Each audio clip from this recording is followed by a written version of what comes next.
कांग्रेस ने 130वें amendment bill को संविधान के बेसिक स्ट्रक्चर के खिलाफ बताया। मनीष तिवारी ने कहा कि यह बिल पास हो गया तो देश में तानाशाही आ जाएगी, बीजेपी जिसको चाहेगी दागी बताकर सत्ता से बाहर कर देगी, फिर चाहे अदालत उसे मुजरिम माने या ना माने। भारत का संविधान जो कानून का राज है वो ये कहता है कि आप बेगुनाह हैं जब तक आपका गुनाह साबित नहीं किया जाता। और ये जो fundamental presumption of innocence till proven guilty, it stands that presumption on its head. It is destructive of the basic structure of the Constitution for the simple reason because its potential for misuse of state instrumentalities is enormous. It is violative of Article 21 of the Constitution of India, which is the due process clause. It throws constitutional principles like collective responsibility of the cabinet to the legislative assembly to the winds. And last of all, FIR, उसके बाद जांच, उसमें चाहे गिरफ्तारी, उसके बाद आरोप पत्र दाखिल करना, this is absolutely no presumption of guilt. आरोप पत्र दाखिल होने के बाद after charges are framed, then only do you plead not guilty. So what are we talking out here? You are fundamentally destroying the constitution completely. लेकिन BJP ने विपक्ष के विरोध को उनकी असलियत का सबूत बता दिया। अनुराग ठाकुर ने कहा यह बिल भ्रष्टाचार करने वालों के खिलाफ करप्शन खत्म करने के लिए लाया गया है और विपक्ष ने इसका विरोध करके यह साबित कर दिया कि वो भ्रष्टाचारियों के साथ है। सवाल ये खड़ा होता है कि विपक्ष विरोध किस बात का कर रहा है, नैतिकता का और भ्रष्टाचार।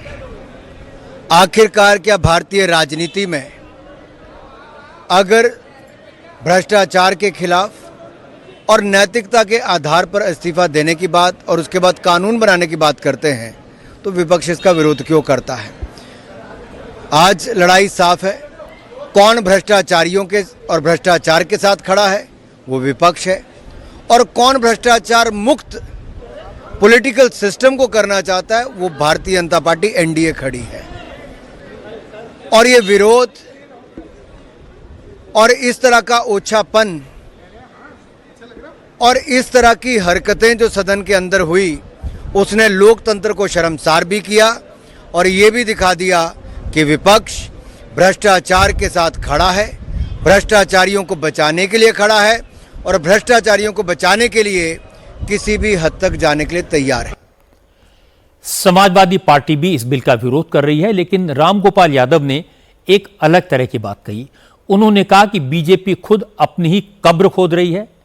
जब वो सत्ता से हटेगी तो यही कानून उसके लिए मुसीबत बन जाएंगे, वो सत्ता में फिर कभी लौट नहीं पाएगी।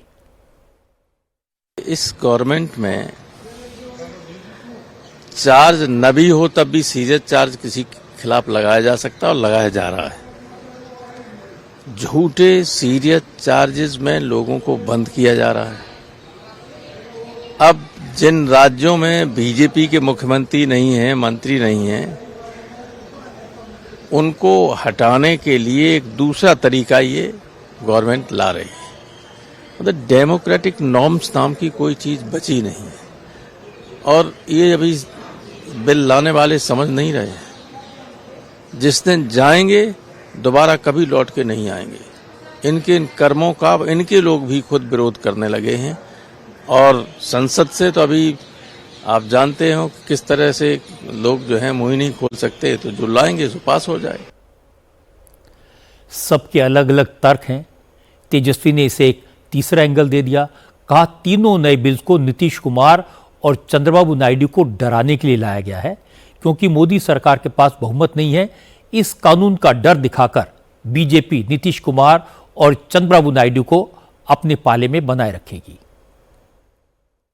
ये एक नया तरीका है लोगों को ब्लैकमेल करने का। ये कानून जो है स्पेशली शुरुआत कर रहे हैं चंद्रबाबू नायडू जी के लिए और नीतीश जी के लिए, जो है ब्लैकमेल करने के लिए, डराने के लिए ये कानून जो है लाया जा रहा है। ये लोग जो 400 पार का नारा जो बोलते थे और गिर करके आ गए और दूसरी पार्टियों पे जो मजबूर होना पड़ गया, उसलिए ये तरकीब अमित शाह जी ने निकाला है। लेकिन नीतीश जी पर तो कोई ऐसा कोई मुकदमा नहीं है जिनसे वो डरे। उनके सारे साथियों पर है ना भाई, उनके साथियों से, उनके करीबियों से नीतीश जी तक पहुंचा जा सकता है। भाई आप समझिए, नीतीश जी को डरा के, नीतीश जी को जो सीटें मिलेंगी लिमिट में रहिए, और जो जेडीयू को टिकट मिलेगा वो बीजेपी के लोगों को एडजस्ट कीजिए उसमें। ये एक बड़ा खेल है, और चंद्रबाबू नायडू जी को जो है साइज में रखने के लिए ये कानून जो है लाया जा रहा है।